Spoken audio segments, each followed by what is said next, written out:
వందలు చెప్పాను అనుకోండి, మీరు నన్ను ప్రేమిస్తే వందలు చెప్తారు. మళ్ళా చెప్తున్నాను వందలు. ఇప్పటికి చెప్పలేదు అనుకోండి, మీలో ప్రేమ లేదు. ఈరోజు ప్రేమ గురించి చెప్తున్నాను నేను. ప్రభువుకు ప్రియమైన దేవుని సంగమా, అపోస్తలుడు పౌలు గారు కొరింథీ సంఘానికి రాసిన మొదటి పత్రిక 14వ అధ్యాయం 1వ వచనం. చిన్న మాట. ఏం కలిగి ఉండటానికని? ప్రేమ కలిగి ఉండుటకు ప్రయాసపడాలట. ప్రేమ కలిగి ఉంటా. నేను ప్రేమిస్తున్నానని చెప్తే మాట సరిపోదు. మీరంటే నాకు ఇష్టమంటే మాట సరిపోదు. అది సరిపోద్దా లేదంటారా అండి? సరిపోద్దంట. దేవుని కోసం పెదవులతో వస్తే సరిపోతుందండి, హృదయంతో వస్తే మాత్రం సరిపోతుంది. హృదయంతో వస్తే సరిపోతుంది, పెదవులతో వస్తే సరిపోతుంది. సరిపెట్టుకుంటా పెదవులు, కానీ హృదయంతో రావాలి ప్రేమ అండి. హృదయంతో రావాలి ప్రేమ. అందుకే కాబట్టి ప్రయాసపడమంటున్నాడు. పెదవులతో పలికే ప్రేమకి ప్రయాసం అవసరం లేదు. నేను ప్రేమిస్తున్నాను చెప్తే సరిపోతుంది. మీరంటే నాకు ఇష్టం ఉంటే సరిపోతుంది చెప్తే సరిపోతుంది. అది పెదవులతో కదా మాట్లాడేది. మరి హృదయంతో ప్రేమించాలంటే ప్రయాసపడాలి. ప్రయాస అంటే అండి మేలు చేయాలి. ప్రయాస అంటే కష్టపడాలి, క్రియలు ద్వారా చూపించాలి. అంతే కదండి అండి. ఆకలి వేస్తుందంటే భోంచేయండి అన్నారు అనుకోండి. ఆకలి వేస్తుందంటే భోంచేయమని చెప్పి అన్నారనుకోండి. ఆకలి వేస్తుంది కదా భోంచేయమన్నారు.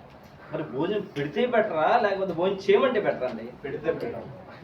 భోజనం పెడితే ప్రయాసం ఉంది, కష్టపడి ఉండి పెడితే ప్రయాసం ఉంది. అలాగే అపోస్తలుడు పౌలు గారు ప్రేమ కలిగి ఉండుటకు ప్రయాసపడమన్నాడు.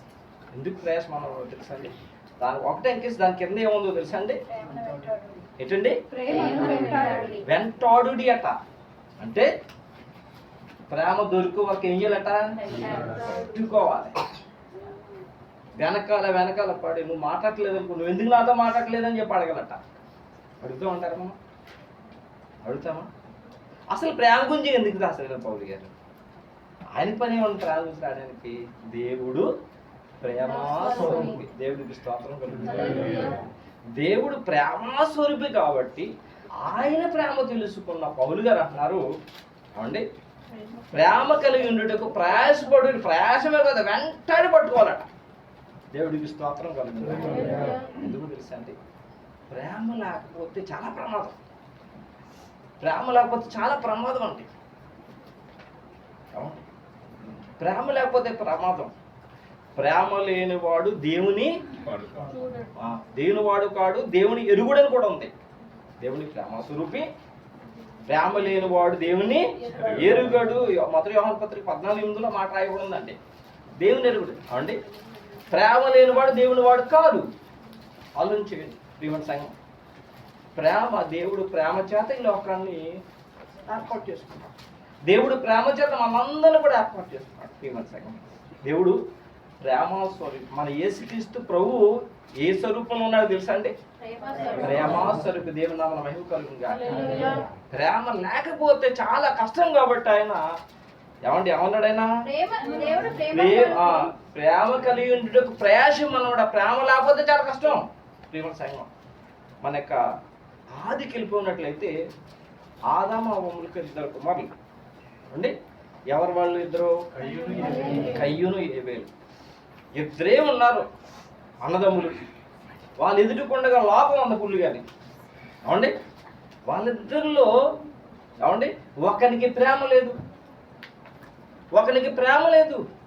కాబట్టి ఏం చేశాడండి? ప్రేమ లేదు ఏమవుతుంది? చాలా ప్రమాదం. ప్రేమ లేకపోతే దేశం వస్తుందండి. ప్రేమ లేకపోతే చాలా ప్రమాదం. ప్రేమ లేదు కాబట్టి ఈ రోజుల్లో దేశం మీదకి దేశం. వాళ్ళిద్దరు పోతే పర్వాలేదు, వాళ్ళతో పాటు ఎంతోమంది అమాయకులు చంపేస్తున్నారు. ప్రేమ లేకపోతే ఏమొస్తుంది? ద్వేషం అండి. ప్రియమైన సంఘం, పూర్వకాలం నుంచి కూడా ప్రేమ లేకపోతే ద్వేషం. అవునండి. కయ్యూను దేవుడు ఏమని సరిపించాడు? దేశ దిమ్మరం అయిపోదు కాక అని చెప్పి అన్నాడు. ప్రేమ లేకపోతే మంచి స్థితి కలుగుతుంది. ప్రియమైన సంఘం, యాక్చువల్గా ఈరోజు దేవుని కోసం వేణుబాబు వర్క్ పని చేయాలండి. ఈరోజు ఆయన నిన్న రాత్రి అన్నారు నేను ఈ వేళ వాక్యం చెప్తాను అని చెప్పి మీ అందరు చెప్పారు కదా నేను చెప్తాను దేవుడు ఎక్కడ ఉన్నారు మంచిదని చెప్పండి అమ్మా అవండి. ఆయన కొద్దిగా నీరసం ఉంది, అందుకు ఆయన రాలేక సాయంత్రం 6:30 చూశాను నేను. ఆయన బిఎన్ బాబు రేడు గారు ఫోన్ చేశారు, దేవుడు గారు మెసేజ్ పెట్టారు. మేము కొద్దిగా బిజీగా చూడలేదు. ఆయన గురించి ప్రార్థించాడు. అదేవిధంగా ఈశ్వరం గారు కూడా ఇవాళ రావాలని చాలా ప్రయత్నం చేశారు. ఆయన కూడా ఆరోగ్యం బాగాక ఆయన రాలేదు వరకు ప్రార్థించాడు. అని మర్చిపోతాను, జ్ఞాపకం చేస్తున్నాం మీకు. నేను చెప్పాను నేను ప్రార్థన చేస్తానని చెప్పాను అన్నప్పుడు నేను చెప్తున్నాను. ప్రేమ లేకపోతే చాలా ప్రమాదం. దేవుని ప్రియమైన సంఘం, దేశానికి దేశం ప్రేమ లేదు. ప్రేమ లేదు కాబట్టి అనేక మంది చంపేస్తున్నారు. వాళ్ళకేం పని? వాళ్ళకి ప్రేమ లేదు కాబట్టి ఎవరేమైపోతే నాకేందని చెప్పి ఎంతోమంది అమాయకులను చంపేస్తున్నారు. ప్రియమైన సంఘం, ఇశ్రాయేలుకి మొట్టమొదటి రాజు సౌలు కదండి. దావీదు సహాయం చేస్తున్నా కూడా అవునండి, సౌలు దావీదుని చంపుదాం అనే ఎల్లప్పుడూ ప్రయాస కలిగి ఉన్నాడు. ఎల్లప్పుడూ ఎదుగుతానే ఉన్నాడు, వెతుకుతానే ఉన్నాడు, వెంటాడుతూనే ఉన్నాడు. ఏం లేదు అతనికి? ప్రేమ లేక ఈ రోజుని అన్నదమ్ములు కొడుకు చనిపోతున్నారు. ప్రేమ లేక భార్య భర్తలు చనిపోతున్నారు, విడాకులు తీసుకుంటున్నారు. వారికి ఉన్న పిల్లలు అనాథలు అయిపోతున్నారు. భర్త భార్యని చంపేస్తున్నాడు, భార్య భర్తని చంపేస్తుంది. ఏమి లేదు? ప్రేమ లేదు ప్రియమైన సంఘం. అందుకనే ప్రేమ లేకపోతే ఎలా ఉంటుందో పౌలు గారికి బాగా తెలుసు. ఒకప్పుడు ప్రేమ లేదు కాబట్టి క్రైస్తవ సంఘాన్ని హింసించాడు. మరణము వరకు హింసించేవాడు క్రైస్తవు అండి. పుస్తకాలు రాయబడి ఉంటాయి. మరణము వరకు ఏం చేశాడు? ప్రేమ లేకపోతే సమాధానం ఉండదు, ప్రేమ లేకపోతే సంతోషం ఉండదండి. భోజనం లేకపోయినా పర్లేదు, డబ్బులు లేకపోయినా పర్లేదు, కానీ ప్రేమ అంటే గొప్ప ఆనందం. దేవుడికి స్తోత్రం కలుగుతుంది కాక. అందుకే ప్రేమ కలిగేందుకు ప్రయాసపడు. యేసుక్రీస్తు వరకు ఈ లోకం వచ్చిన తర్వాత మొట్టమొదటి ఆజ్ఞ ఏదని చెప్పారండి? నిన్ను వాళ్ళు నీ పొరుగువాన్ని. ఎందుకు చెప్పారు ప్రభు? అదే చూసినట్టే నిర్గమకాండంలో కూడా దేవుడు ఆజ్ఞలో నీ పొరుగువాన్ని ఏది ఆశించకూడదు, నీ పొరుగువాన్ని నిందమాపకూడదు, ఇవన్నీ కూడా నిన్ను వల్ల నీ పొరుగువాన్ని ప్రేమించనే మాటకి అర్థం అది. దాన్ని తీసుకుని యేసుక్రీస్తు వారు రెండవ ఆజ్ఞ నిన్ను వల్ల నీ పొరుగువాన్ని ప్రేమించమని చెప్పారు. ప్రేమించకపోతే ద్వేషం వస్తుంది. దేశం వస్తే చాలా ప్రమాదం. ప్రియమైన నిలబడి ఉండదు, సంతోషం ఉండదు, ఆనందం ఉండదు. ఎవరినైతే ద్వేషించాలనుకుంటారో వారు మరి ఇంకా కిందకి దీపాలని ఆలోచన కలిగి ఉంటారు.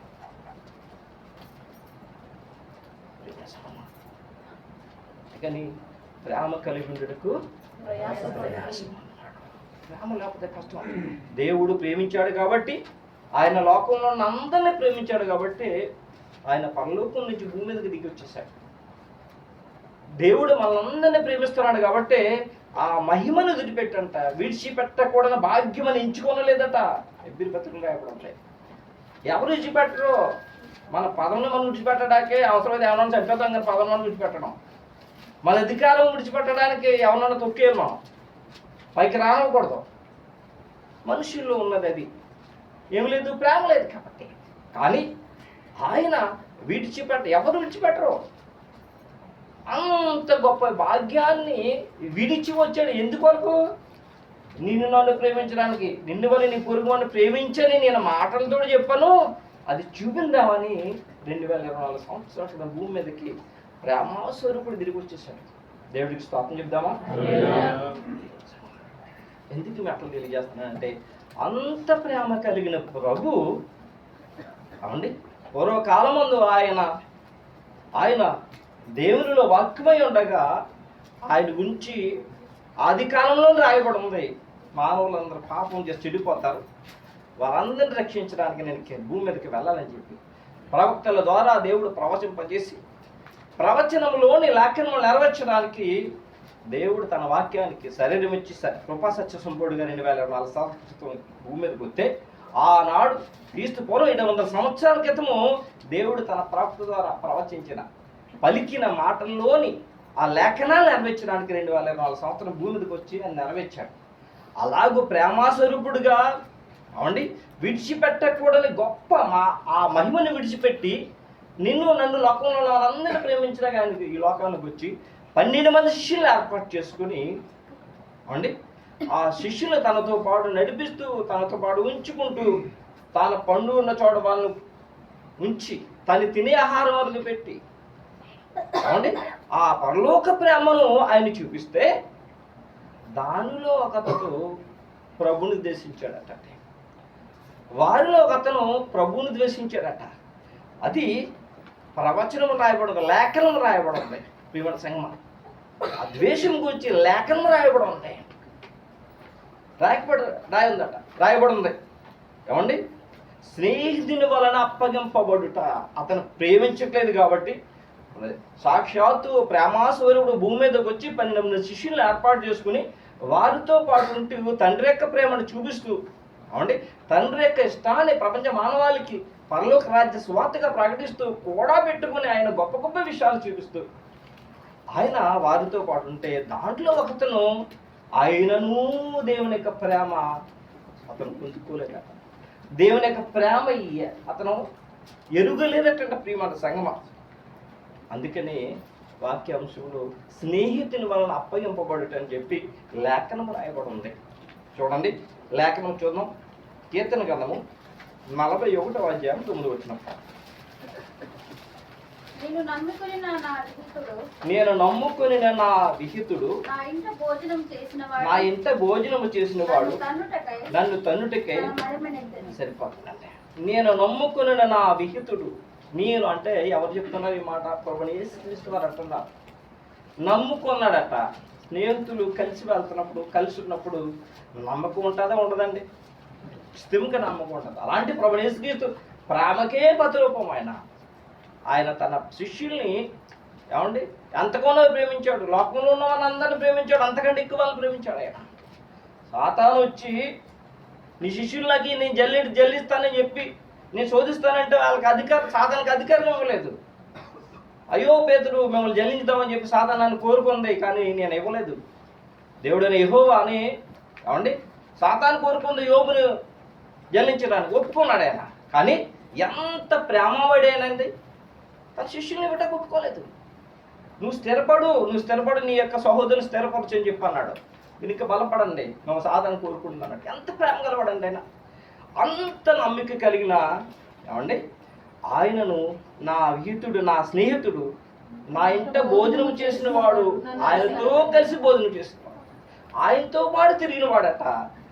నన్ను తన్నుటకే తన మడమెత్తెను. అప్పుడు తల్లిదండ్రులు కష్టపడి పెంచి పోషిస్తారు. ఏమండి వాళ్ళు తిన్ను తినక తన పిల్లలు పెడతారు. వారు కొత్త బట్టలు కొనుక్కోవడానికి అవకాశం లేకపోయినా ఆ బట్టలు తన పిల్లలకి ధరింపజేసి వాళ్ళు ఆనందం చూస్తారు. చాలా కష్టపడి పెంచి తల్లిదండ్రులు చాలామంది ఉంటారు. వారు పెద్దవారు అయిపోయి ఆఫీసర్లు అయిపోయిన తర్వాత తల్లిదండ్రులు తనడానికి కాళ్ళు ఎత్తుతారు. కొంతమంది ఈడ్చేస్తారు బయటికి. చాలా చూసాం అలాంటి కేసు. ఏమండి అప్పుడు ఏమనుకుంటారో తెలుసా అంటే, నా కొడుకు నన్ను తనడానికి కాళ్ళు ఎత్తానండి అంటారు. ఏడుతా వృద్ధాప్యం గుర్తిస్తారు. ఎలా ఉంటుందో తెలుసండి, ఒకే కోత. ప్రేమించిన వాళ్ళు తెలుసు. ప్రేమించిన వారిని ఎవరన్నా కనుక ద్రోహం చేస్తున్నారు అనుకోండి, బోతులు చేస్తున్నారు అనుకోండి, అదే హృదయం కోత. చాలా బాధ అనిపిస్తుంటుంది.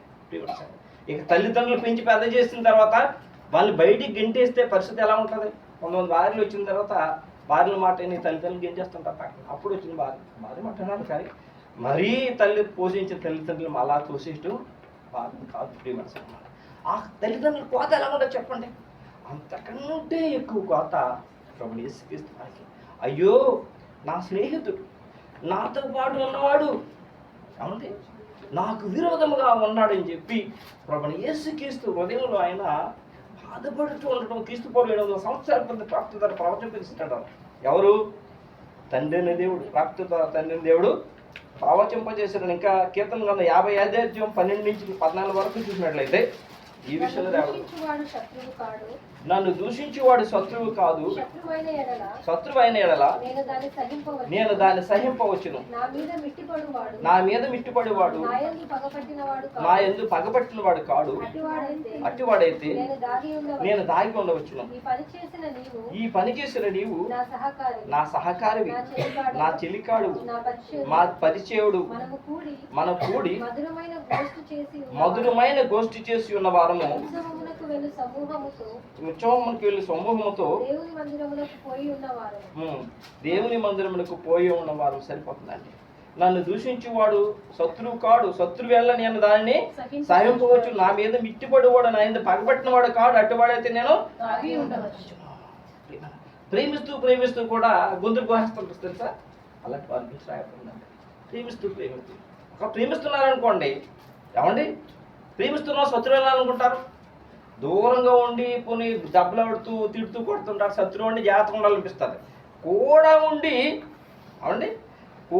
ఉండి గోతులు దేవేస్తుంటే గొంతులు కోసేస్తుంటే ఏమనిపిస్తుంది అంటే, ఏమండి నమ్మకం కరెక్ట్ లేదు. నా మీద మిట్టుపడివాడు, నా ఇంత పగబట్టినవాడు కాడు, అటువాడైతే నేను దారిలో వచ్చును. స్నేహితుడు ఈ పని చేసిన నీవు నా సహకారమే, నా చెలికాడు, నా పరిచయుడు, మనం కూడి మధురమైన గోష్ఠి చేసిన వారు చక్కగా దేవుని మాటలు కూర్చొని మాట్లాడుకున్నారు. వారు చక్కగా ఉత్సవముగా వారు వెళ్తున్నారు. యెరూషలేముకి వెళ్తూ ఉండేవారు. అంటే గలిలయలో ఉండి యెరూషలేము కాలినడకి వెళ్ళి ఉత్సవానికి వెళ్ళి వాళ్ళు ఎన్నోసార్లు వెళ్ళి వచ్చిన వారు 3.5 సంవత్సరాల్లో 3.5 సంవత్సరాల పసకాల వాళ్ళు ఆచరించడానికి వెళ్ళారు యోధా దేశానికి. మధ్యలో ఎంత ఆనందంగా ఉండుంటారో దేవుడికి స్తోత్రం కలుగును గాక. అలాంటి స్నేహితులు అంటున్నాడు ప్రభు యేసుక్రీస్తు. శిష్యులు ఏమని పిలిచేవాడు తెలుసా అండి? నా స్నేహితులని పిలిచేవాడు. ఏమని పిలిచేవాడు? లోకసువార్త 12:4 ఆయన ఏమని నడుచుకున్నది?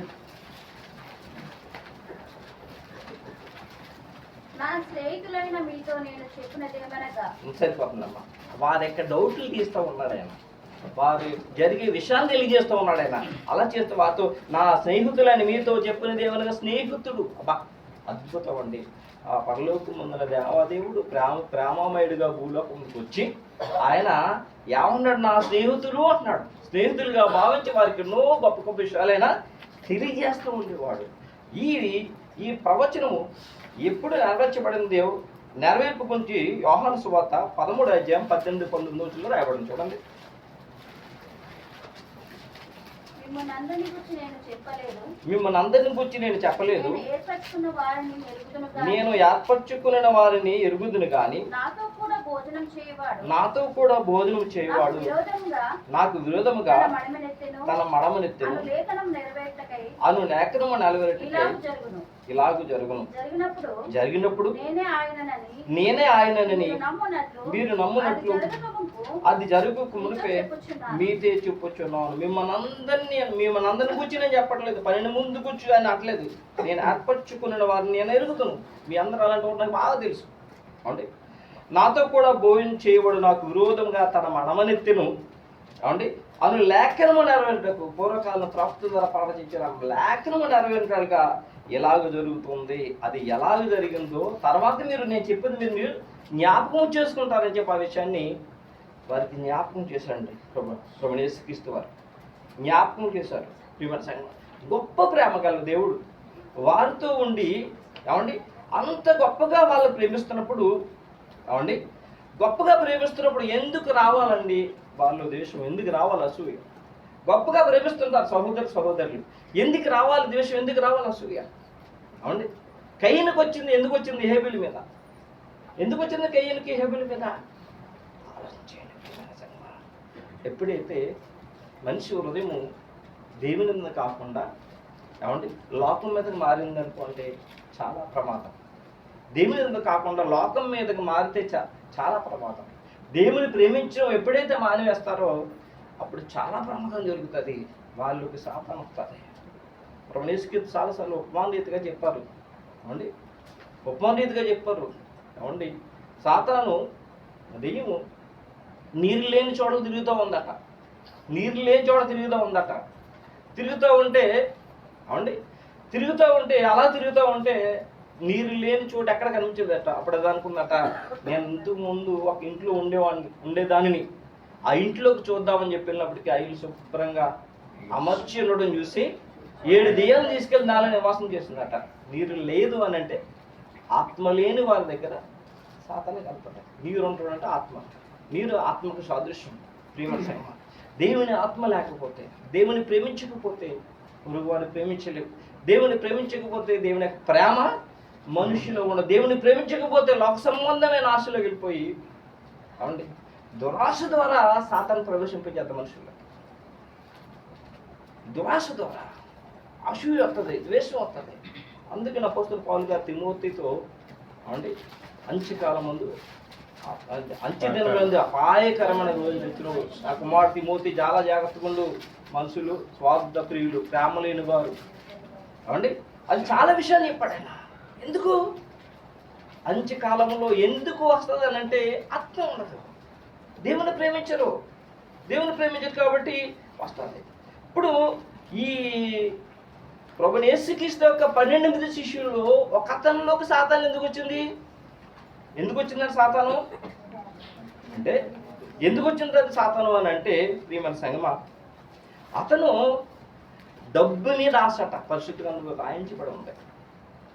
సాక్షాత్తు దేవది దేవుడితో ఉండి అవండి ప్రభుత్వం నడుస్తున్నాడు, కానీ అతనికి డబ్బు మీద ఆశ ఉందట.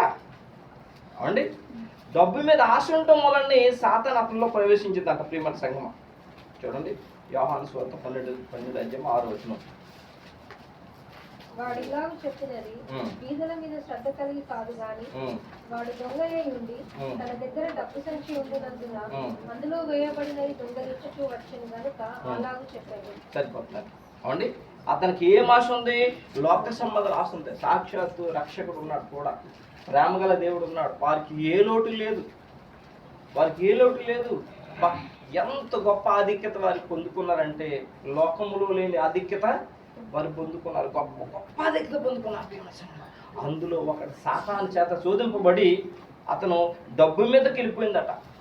మనసు లోకం మీదకి వెళ్ళిపోతుంది. లోకం మీదకి వెళ్ళిపోతే దేవుని ఆత్మ ఉండదు. దేవుడితో కూడా ఉన్నా కూడా దేవుని ఆత్మ ఉండదు. ఎందుకంటే దేవుని ప్రేమించే మనస్తత్వం ఉండదు.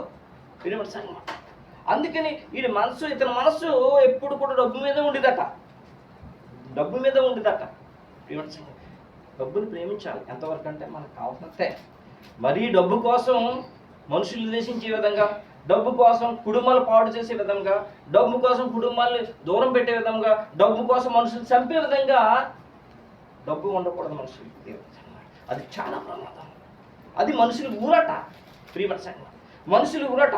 దేవుని పిల్లలు దాని గురించి ఎక్కువ ఆలోచించకూడదు. దేవుడు ఇస్తాడు తప్పనిసరిగా, వారి కాలం తప్పనిసరిగా ఇస్తాడు దేవుడు. ప్రియమైన సంఘం 1 తిమోతి అపోస్తలుడు పౌలు గారు తిమోతి రాసిన 1 పత్రిక 6:9 ధనవంతులకు అపేక్షించువారు శోధనలోను గురిలోను అయోక్తములను హానికరములైన అనేక దురాశలలోను పడుదురు. మనుషులను నష్టములోను నాశనములోను ముంచివేయును. ఎందుకనగా ధనాపేక్ష సమస్తమైన కీడులకు మూలము. కొందరు దానిని ఆశించి విశ్వాసము నుండి తొలగిపోయి నానా బాధలతో తమను తామే సరిపోతుంది. ధనాశ ఉండటం వల్ల ఆ స్వాదంలోని ఊరిలోని పడిపోవడమే కాకుండా ప్రియమైన సంగమ చాలా ప్రమాదం తెచ్చుకుంటారట. కీడు వస్తుందంట, విశ్వాసాన్ని తొలగిపోతారట. అంతేకాకుండా తామే ఉడుచుకొని చనిపోతారట. ప్రియమైన చాలా ప్రమాదం, చాలా ప్రమాదం. కాబట్టి చాలా జాగ్రత్తగా ధనవంతులు లేరా లోకంలో అంటే యోబు ధనవంతుడు, అబ్రహాము ధనవంతుడు. యోబు ధనవంతుడు, అబ్రహాం ధనం ఎలా వచ్చింది? దేవుడు ఇచ్చాడు. దేవుడికి స్తోత్రం కలుగుగా ఇస్తాడు దేవుడు. దేవుడిని ప్రేమిస్తూ ఉంటే వారికి కావాలి ప్రతిదీ ఇస్తాడు ఆయన. అంటే మీకు అన్నీ కావాలని నా దేవుడికి తెలియదా? కాబట్టి మొదట నా రాజ్యమును నా నీతిని. అల్ప విశ్వాసాల మీకు ఆహారం కావాలని, వస్త్రం కావాలని మీకు తెలీదా? ఇప్పుడు నేసుకిస్తాను అన్నమాట దేవుడు సంఘం. అందుకనే పూర్వకాలం మంది అబ్రహాం కానీ ఇంకా ఆ కాలంలో యోబు గారు కానీ చాలామంది దేవుని మీద ఆధారపడ్డారు. దేవుడు ఇస్తారు, మనకు కావాలని ఆయనకి బాగా తెలుసు. అందుకే ఈ లోకంలో దరిద్రం ధనవంతులు చేయడానికి ఆ పరం నుండి ఆయన కిందకి దిగి వచ్చేసాడు. దేవుని నామమున మహిమ కలుగును గాక. ధనము సమస్త కీడుకి మూలం అండి ప్రియమైన సంఘం. అపోస్తలులు సువార్త ప్రకటిస్తున్నారు.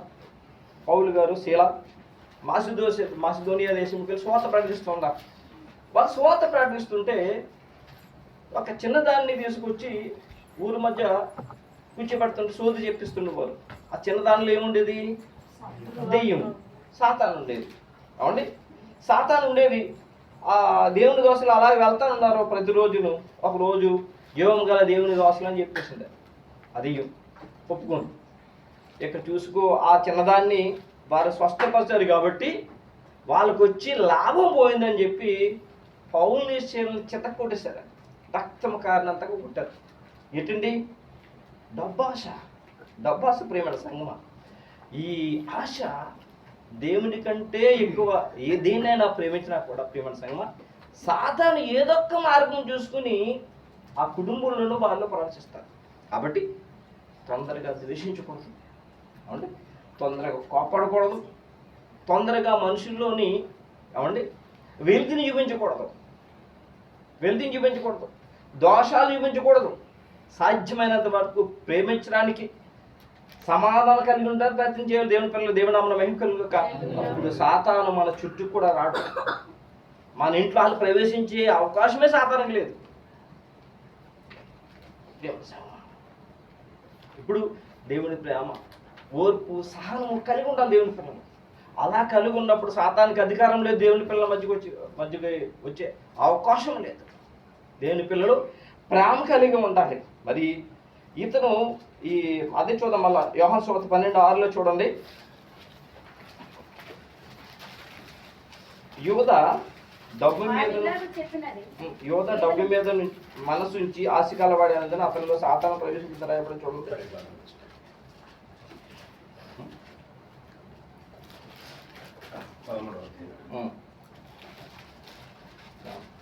అతను అందుకు యేసు ఒక ముక్క ముంచి ఎవరికి ఇచ్చేదినో వాడే అని చెప్పి ఒక ముక్క ముంచి సిమోను కుమారుడు ఇస్కరియోతు యూదాకి ఇచ్చెను. వాడు ఆ ముక్క పుచ్చుకోగానే సాతాను వానిలో ప్రవేశించెను. సరిపోతుందండి. వెంటనే అతను ఏం ప్రవేశించిందట? సాతాను ప్రవేశించింది. సాతాను ప్రవేశిస్తే ఏమవుతుందో తెలుసా అండి? జీవితం గందరగోళం ప్రియమైన సంగమం. అవండి,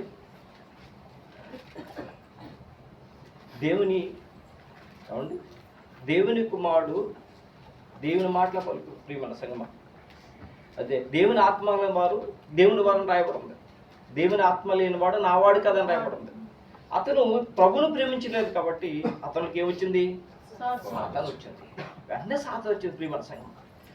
ఇప్పుడు ఎప్పుడైతే అతనిలో సాతాను వచ్చిందో అతను ఏమండి గొప్ప పరిచయం పోగొట్టుకున్నాడు, గొప్ప తలాంతును పోగొట్టుకున్నాడు. లోకంలో ఉన్న వారు కూడా ఇదే జాగ్రత్త చూసుకోవాలి. దేవుని ప్రియమైన సంగమం, దేవుని ప్రేమ గనక మనుషుల్లో కొరత వచ్చిందా, దేవుని ప్రేమ దూరం అయిందా, చిక్కుల్లో పడిపోతారు అన్నమాట. మనుషులు చాలా చిక్కులు పడిపోతారు. దానికి ఉదాహరణ ఈ యొక్క ఇస్కరియోతు యూదాకి ప్రభు ఎంత గొప్ప ఆధిక్యత ఇచ్చాడో తెలుసా అండి?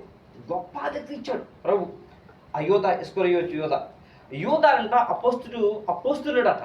యూదా ఎవరండి? అపోస్తులుడు. చూడండి మత్తయి సువార్త 10:10 రాయబడింది. ఆయన తన 12 మంది శిష్యులను పిలిచి అపవిత్ర ఆత్మలను వెళ్ళగొట్టుటకును ప్రతి విధమైన రోగమును ప్రతి విధమైన వ్యాధిని స్వస్థపరచుటకు వారికి అధికారం ఇచ్చే దేవుడికి స్తోత్రం కలుగును గాక. అపోస్తులకు గొప్ప అధికారం ఇచ్చాడు దేవుడు. ఏమండి 12 మంది శిష్యులకి ఏమి ఇచ్చాడు? అపవిత్రాత్మ వెళ్ళగొట్టే శక్తి ఇచ్చాడు. రోగమును ఏమండి స్వస్థపరిచే అధికారం ఇచ్చాడు. వ్యాధిని స్వస్థపరిచే అధికారం సాక్షాత్ దేవదేవుడు ఇచ్చాడు. ఆ అధికారం ఏం చేసుకున్నాడన్నా? పోగొట్టుకున్నాడు. ఆత్మచేత నింపబడిన వాడట. ఎవరు? ఇస్కరియోతు ఆత్మచేత నింపబడినవాడు. మత్తయి సువార్త 10:20 మీ తండ్రి ఆత్మ మీలో ఉండి మాట్లాడుచున్నాడే కానీ మాట్లాడేవారు మీరు దేవుడికి స్తోత్రం కలుగును. వాళ్ళని సువార్తకు పంపించారు ప్రభు. పంపించినప్పుడు వారు మాట్లాడుతున్నప్పుడు దేవుడు వారిలో ఉండి అనేక మంది ప్రభువుని యేసుక్రీస్తుని సొంత రక్షకుడిగా అంగీకరించారు. దేవుడి స్తోత్రం కలుగును గాక. గొప్ప కార్యాలు జరిగాయి. అప్పుడు వారు వచ్చి ప్రభా మేము చెప్తుంటే అనేక మంది అన్నారు ప్రభా అంటే, అప్పుడు ప్రభు చెప్తున్నమాట, మీ తండ్రి ఆత్మ మీలో ఉండి మాట్లాడుచున్నాడే కానీ మాట్లాడేవారు మీరు కాదు. అంతేకాకుండా ఏమండి ఇంకా చూసినట్లయితే సువార్తికునిగా అభిషేకం పొందాడట. దేవుని యొక్క పరిచయం చేయడానికి అభిషేకం పొందినవాడట. మార్కు సువార్త 3:12 3:13 అండి. ఆయన కొండ ఎక్కి తనకిష్టమైన వారిని పిలువగా ఆయన కొండ ఎక్కి తనకిష్టమైన వారిని పిలవగా వారు ఆయన యొద్దకు వచ్చిరి. వారు ఆయన వద్దకు వచ్చి సరిపోతుందండి. అభిషేకం పొందినవాడు, దేవుడి చేత అభిషేకింపబడిన గొప్ప వరం పొందుకున్నవాడు ఇస్కరియోతు యోధ. దేవుని చేత శక్తి పొందినవాడు. మత్తయి సువార్త 10:8 వచ్చిన దేవుని శక్తి పొందినవాడు అండి. ఇందాక మనం చదివాం కదా, ఇదే మళ్ళా రోగులను స్వస్థపరచుడి, చనిపోయిన వారు లేపుడి, కుష్ఠరోగులను శుద్ధులుగా చేయుడి, దయ్యములను వెలగొట్టుడి, ఉచితముగా పొందుతుడి, ఉచితముగా ఈడైన స్వాత. దేవుని శక్తి పొందిన వ్యక్తి, గొప్ప గొప్ప కార్యాలు చేసిన వాడు. అవండి వారు బయలుదేరి గ్రామాల్లో ఒక సువార్త 9 రాబడి అంతటా సువార్త ప్రకటిస్తుంటే అనేక మంది స్వస్థపరచబడ్డారట గ్రామాల్లో సువార్త చేస్తున్నప్పుడు. అవండి అంతేకాకుండా నిత్య జీవం పొందుకున్నవాడు. యోహాను సువార్త 17:2 రాబడి ఉంది. నిత్య జీవం పొందుకున్నవాడట. 17:2 నీ కుమారుడు నిన్ను మహిమపరచినట్లు నీ కుమారుని మహిమపరచుము. నీవు నీ కుమారునికి ఇచ్చిన వారందరికీ ఆయన నిత్యజీవం అనుగ్రహించినట్లు సర్వ శరీరం మీదను ఆయనకు అధికారం ఇచ్చి తిని. దేవుడికి స్తోత్రం కలుగును గాక. నిత్యజీవం పొందుకున్నవాడట. అవండి అంతేకాకుండా అనేక మందికి బాప్తిసం ఇచ్చినవాడట. అనేక సార్లు ప్రభు ఇవ్వలేదు, ఆయన శిష్యులు ఇచ్చేవారట ఎక్కువగా బాప్తిసం. ఆ విషయం కూడా రాయడం చూడండి. బాప్తిసం ఇచ్చినవాడు యోహాను సువార్త 4:3 వచ్చిన ఆయనను యేసే బాప్తిసం ఇయ్యలేదు కానీ ఆయన శిష్యులు ఇచ్చుంటే. దేవుడికి స్తోత్రం కలుగును గాక. అనేక మంది ఊళ్ళు పంపించి అవండి అనేక మందికి బాప్తిసం ఇవ్వడంలో ఇస్కరియోతు యోధ కూడా ఉన్నాడు. ఏమండి రక్షింపబడి జీవ గ్రంథములో పేరు పొందుకున్నవాడు. ఆ లోక సువార్త 10:20 రక్షింపబడి జీవ గ్రంథములో పేరు గలవాడు. ఆయనను దెయ్యములు మీకు లోబడుచున్నామని సంతోషింపక మీ పేరును పరలోకములో రాయబడి ఉన్నామని సంతోషించిన వారితో చెప్పిన. దేవుడికి స్తోత్రం కలుగును గాక. వాళ్ళు స్వార్థ ప్రకటిస్తుంటే దెయ్యం గలవారు కూడా దెయ్యాలు వదిలిపెట్టి వెళ్ళిపోయాట, స్వస్థత పొందుకునేవారట. వారించి ప్రభుత్వం సంతోషంగా చెప్పారు, ప్రభువా నీ పేరట దెయ్యాలు లోబడుచున్నామని చెప్పి. వారు ఆయన ఉన్నాడైనా దెయ్యాలు మీకు లోబడుచున్నామని సంతోషించొద్దు, మీ పేర్లు జీవగ్రంథంలో పరలోకములో రాయబడి ఉన్నామని చెప్పారట. ఆయన దేవుడికి అంత అధిక్యత పొందుకున్నాడు. పరలోకములో తనకు సింహాసనం, ఇస్కరియోతు యోధా కూడా ఒక సింహాసనం ఇస్తానని ప్రభు సెలవు ఇచ్చాడు. మత్తయి సువార్త 19:28 వచ్చిన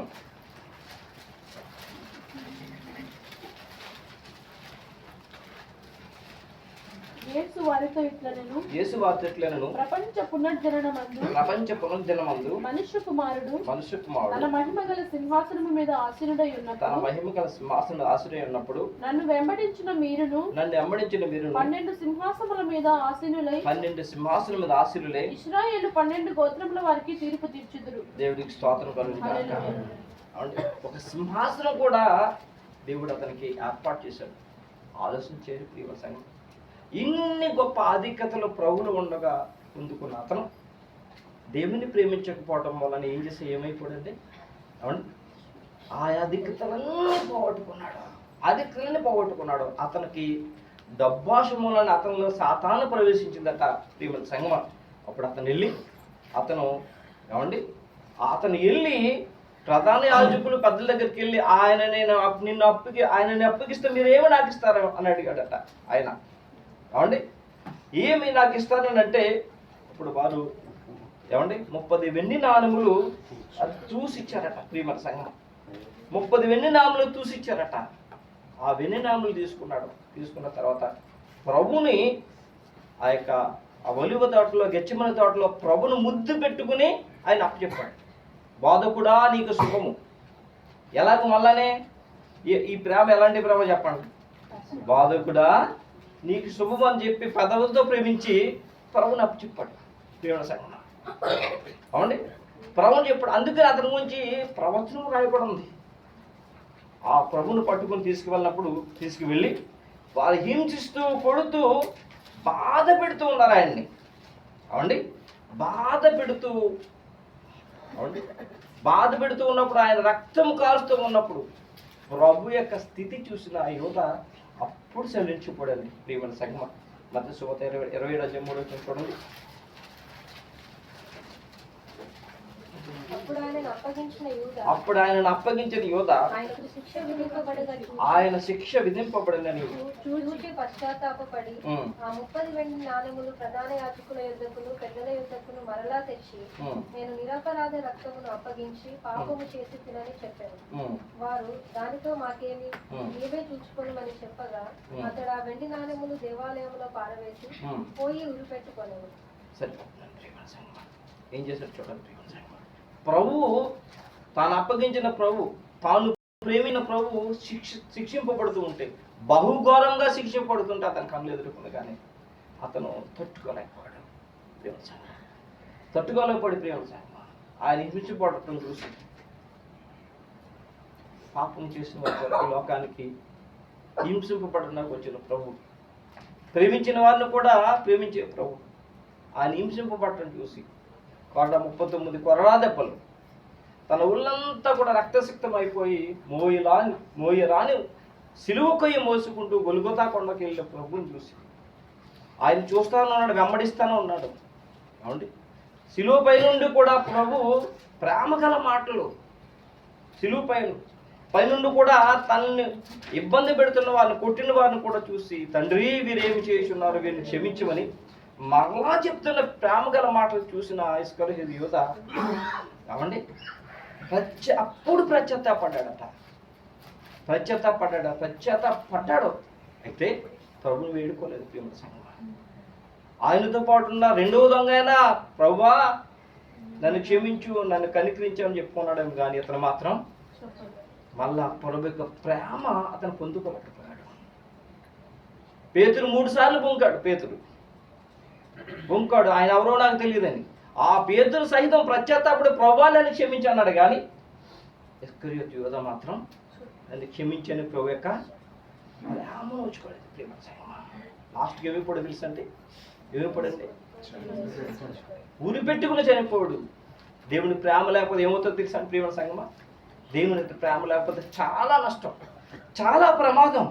అందుకని అపోస్తలుడు పౌలు గారు చెప్తున్న మాట, ప్రేమ కలిగి ఉండుటకు ప్రయాసపడుడి, వెంటాడు అంటున్నాడు. దేవుని ప్రేమ గురించి బాగా తెలుసు పౌలు గారికి. ఒకప్పుడు ద్వేషం అంటూ ఏంటో తెలుసు అతనికి. దేవుని ప్రేమించిన తర్వాత దేవుని యొక్క గొప్ప ప్రేమ అలాంటిదో చూశాడు. దాని కొరకు ఎన్నో దెబ్బలు తిన్నాడు, రక్తము కారునంతగా ప్రయాసపడ్డాడు. ఒక్కసారి కొట్టేసి అతన్ని బయట పారవేశాడు, చనిపోయాడు చెప్పి బయట పారవేశాడు. స్వాత వెళ్ళినప్పుడు కొన ఊపులతో ఉన్న అతను తీసుకొచ్చి ఒళ్ళంత రక్తం కడిగి మాసిదోనియలో అతని భోజనం పెట్టిందని మళ్ళా బలం పొంది మళ్ళా స్వార్థ ప్రకటించాడు. దేవుని ప్రేమ గురించి బాగా తెలుసు ఆయనకి. దేవుని ప్రేమ లేకపోతే ఎంత ప్రమాదం ప్రియమైన సంగమం, ఎంత ప్రమాదం దేవుని ప్రేమ లేకపోతే. అందుకని ప్రేమ తెలిసిన పౌలు గారు అన్నాడు, ప్రేమ కలిగి ఉండడని చెప్పి స్వార్థ ప్రకటిస్తున్నాడు తన పిల్లలకి. ప్రేమ లేనివాడు నావాడు కాదని ప్రభు సెలవిస్తున్నాడు. ప్రేమ లేనివాడు నావాడు కాదు, ప్రేమ ఉన్నవాడే దేవుని వాడు. యోసేపును చూద్దాం ప్రియమైన సంగమం. ఐగుప్తు దేశంలో యోసేపు ఉన్నాడు. అంతకుముందు కనానులు ఉండగా యోసేపు అన్నదమ్ములు యోసేపుని ప్రేమించారండి? ప్రేమించారు, చంపడానికి ప్రయత్నం చేశారు. వాళ్ళ పెద్దన్నయ్య రూబేను వాడిని చంపితే మనకేం వస్తుంది, ఇస్మాయిల్ దారిని వెళ్తున్నారు, గుగ్గులం పట్టుకుని వాళ్ళకి అమ్మేద్దాం, కొద్ది డబ్బుని వస్తుందని చెప్పి వాళ్ళకి అమ్మేశారు. వాళ్ళు ఏముంది, ప్రేమ ఉందంటారా? ప్రేమ లేదు, ఎవరి ప్రేమ పొందుకోలేదు. ఇస్మాయిల్ దగ్గరికి వెళ్ళిపోయి అతను అక్కడ ఉండి దేవుని ప్రేమను అంటగట్టుబడి ఉన్నాడు. కాబట్టి ఒకనొక రోజు వచ్చింది, ప్రేమలో ఉన్నవాడు ఏవాడండి, గొప్పవాడేడు, దేవుడికి స్తోత్రం కలుగును గాక. ప్రేమ కలిగిన యోసేపు కాబట్టి ప్రభువైన యేసుక్రీస్తుకి యోసేపుకి దగ్గర ఏమన్నాయంటే పోలికలు ఉన్న ప్రియమైన సంగమం. ప్రభువైన యేసుక్రీస్తు గురించి, యేసుకు గురించి మనం చెప్పుకోవాలి చాలా. అవునండి, ప్రభువైన యేసుక్రీస్తులాగే యోసేపు కూడా ప్రేమ కలిగిన వాడు. వారి అన్నదమ్ములు ఒకనొక పరిస్థితుల్లో, దిక్కుతోన్న పరిస్థితుల్లో, ఆహారం లేని రోజుల్లో ఐగుప్తుకి వెళ్తే అన్నదమ్ముల్ని ద్వేషించలేదు. ఇవన్నీ జ్ఞాపకం చేసుకున్న పౌలు గారు తెలియజేస్తున్నారు. అందుకే నీ శత్రువు ఆకలితో ఉంటే ఆహారం పెట్టమని పరిశుద్ధంగా ఎందుకు రాబడింది? నీ శత్రువు ఆకలితో ఉంటే ఆహారం పెట్టమని. ప్రేమలో చాలా గొప్ప ఉంది ప్రేమ. ప్రేమే జగతికి మూలం, ప్రేమే దైవ స్వరూపం, ప్రేమే నిత్య జీవం, ఆ ప్రేమే మోక్ష మార్గం. ప్రేమే జగతికి మూలం, ప్రేమే దైవ స్వరూపం, ప్రేమే నిత్య జీవం, ఆ ప్రేమే మోక్ష మార్గం. డంబములేనిది మచ్చరపడనిది ఉప్పొంగనిది ప్రేమ ఒక్కటే. ప్రేమే జగతికి మూలం, ప్రేమే దైవ స్వరూపం, ప్రేమే నిత్య జీవం, ఆ ప్రేమే మోక్ష మార్గం. ప్రేమ కలిగి ఉండమని అందుకే చెప్తున్నాడు ప్రభువైన ఆ యొక్క అపోస్తలుడు పౌలు గారు. ప్రేమ కలిగి ఉన్నాడు. అందుకే ప్రభువుని యేసుక్రీస్తు ప్రేమ కలిగి ఉన్నారు కాబట్టి ప్రతి ఒక్కరిని, ఆయన భూమి మీద ఉండగా ప్రతి ఒక్కరిని ప్రేమిస్తున్నాడు. ఆయన తన ఆఖరి బొట్టు వరకు కూడా తన రక్తం కాచాడు. ఆయన లాస్ట్ వరకు కూడా ప్రేమిస్తూనే ఉన్నాడు. అంత కొట్టినా తిట్టినా ఏం చేసినా కూడా చివరికి చనిపోయాను. ఆయన ప్రాణం పోయే లాస్ట్ వరకు కూడా తండ్రి వీరేమి చేస్తున్నాడు, వీరిని క్షమించమని చెప్పాడు. ఆయన పూర్వకాలం ముందు ఆజ్ఞలుగా చెప్పాడు, నిన్ను వల్ల నేను పొరుగువాడిని ప్రేమించమన్నాడు. దాన్ని ఏమంటే క్రియపూర్వంగా చూపించాడండి. దేవుడికి స్తోత్రం కలుగుతుంది. దేవుడి పిల్లల్ని చెప్పుకున్న మనము కూడా అలాగే ఉండమని దేవుని ప్రవక్తలు చెప్తున్నారు, దేవుని దాసులు చెప్తున్నారు. ప్రియమైన సంగమం అండి, దేవుని యొక్క దాసులు చెప్తున్నాను ప్రేమిస్తారట. ఏమండి, మన సహోదరులు ప్రేమిస్తారట, మరణములోని జీవంలోకి వెళ్తామట.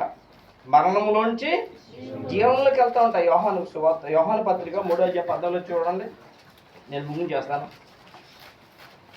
సహోదరులను ప్రేమించుచున్నాము, మనం సహోదరులు ప్రేమించుచున్నాము గనుక మరణములో నుండి జీవములోనికి దాటి ఉన్నామని ఎరుగుతాము.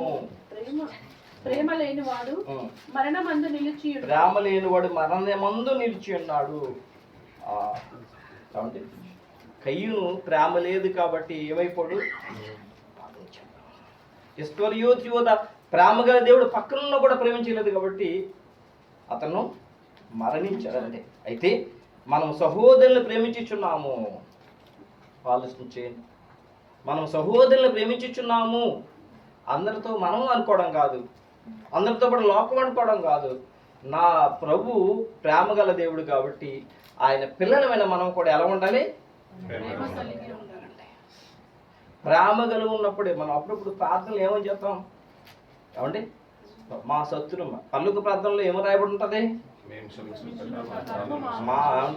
మేము మా పొరుగు అని క్షమించే ప్రకారం మా అపరాధమును క్షమించకపోతే అంతే కదండి. ప్రతిరోజు ప్రార్థన చేస్తూ ఉంటాం ఏమండి.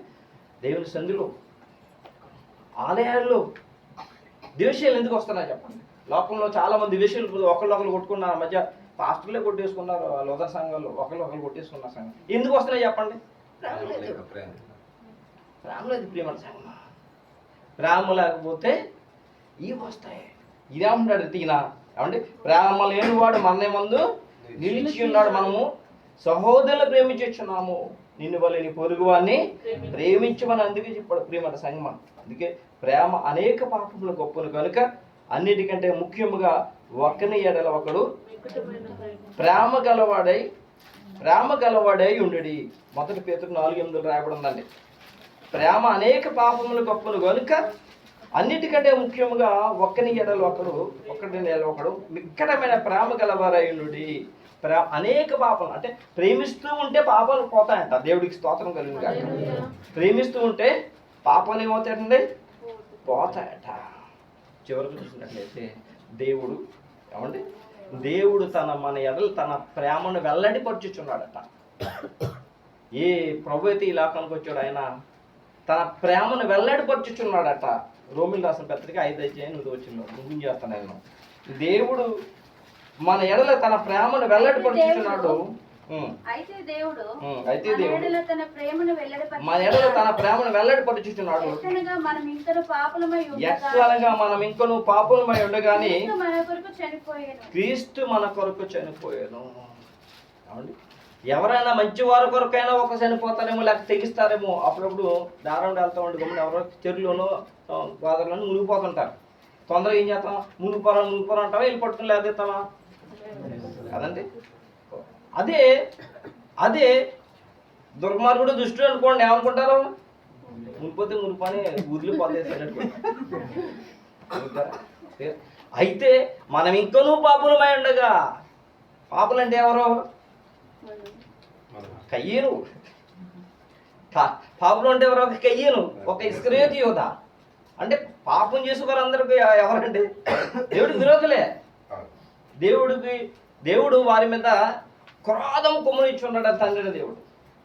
అయితే ఆ క్రోధాన్ని, ఆ దోషాన్ని, ఆ పాపం తీసివేయడానికి దేవుడు మనం ఇంకనూ పాపులమై ఉండగా, పాపంతో జీవిస్తుండగా, ద్వేషంతో జీవిస్తుండగా, అవునండి, క్రీస్తు మన కొరకు చనిపోయిన ప్రేమ గల దేవుడు మన కొరకు చనిపోయి తన ప్రాణం పెట్టాడట. ఇది గనక, ఈ మాట గనక మన హృదయంలో పెట్టుకుంటే, మన మనసులో పెట్టుకుంటే, ప్రియమైన సంగమా, మనసులో పెట్టుకుంటే ఈ ఎప్పుడు కూడా సహించి ఓర్చుకుని మన సహోదరుని ప్రేమించగలుగుతాం. సంఘాలలో సంతోషించడానికి వెళ్ళి బాధపడతా రాకూడదు. సంఘంలో సంతోషిస్తూనే ఉండాలి. సంఘంలో ప్రేమ ఉంటే సంతోషించగలుగుతాం. ప్రేమ ఉంటే కొండూలు ఉండవు. ప్రేమ ఉంటే ఒకరి మీద ఒకరు కొండూలు చెప్పరు, ద్వేషాలు ఉండవు, భారబద్ధుల మధ్య కొండలు ఉండవు. ప్రేమ అంటే కప్పు పూస్తుంది. ప్రేమ అనేది పాపం కప్పు పూస్తుందట. పర్లేదు, పర్లేదు, ఏం పర్లేదు బ్రదర్, ఏం పర్లేదు సిస్టర్, ఒక గమ్మున మాట వదిలిపెట్టిన. ఒకవేళ అది లేదు, ప్రేమ లేదనుకోండి, బాధ అనిపిస్తుంది. అందుకని ప్రేమ కలిగి ఉండుటకు ప్రయాసపడు, వెంటాడమంటున్నాడు. ఒకవేళ సహోదరి సంఘంలో ఒకవేళ అలాంటి స్థితిలో ఉంటే, బ్రదర్ ఎందుకు మాట్లాడలేదు, సిస్టర్ ఎందుకు మాట్లాడలేదు అని చెప్పి అడిగి తెలుసుకుని మళ్ళీ సమాధాన పడి ఉండాలట. ఎందుకంటే మనం అలాంటి స్థితిలో ఉండగా ప్రభువుని దేవుడు మనం ప్రేమించాడు. మనం అలాంటి స్థితిలో ఉండగా ప్రభు మనం ప్రేమించి మన కొరకు ప్రాణం పెట్టాడు. మనం ప్రాణం పెట్టలేదు కనుక కనీసం ప్రేమన్నా కలిగి ఉండమని చెప్పి అన్నాడు. ప్రేమ కలిగి ఉండి ప్రయాసపడు అని చెప్పాడు. ప్రేమ కలిగి ఉందాం, దేవుని ప్రేమ పొందుకుందాం, యుగములు దేవునితో పాటు జీవిందాం. అలాంటి గొప్ప దేవుడు మనల్ని భద్రపరచును గాక. చిన్న ప్రార్థన. సర్వశక్తిమంతుడు, మహోన్నతుడు, మహాగణుడు ప్రభా, మీ ఘనమైన ఆయన ప్రేమ కలిగి ఉండేటప్పుడు ప్రయాసపడని ప్రభు నీ వాసన ధర సెలవిచ్చాడు.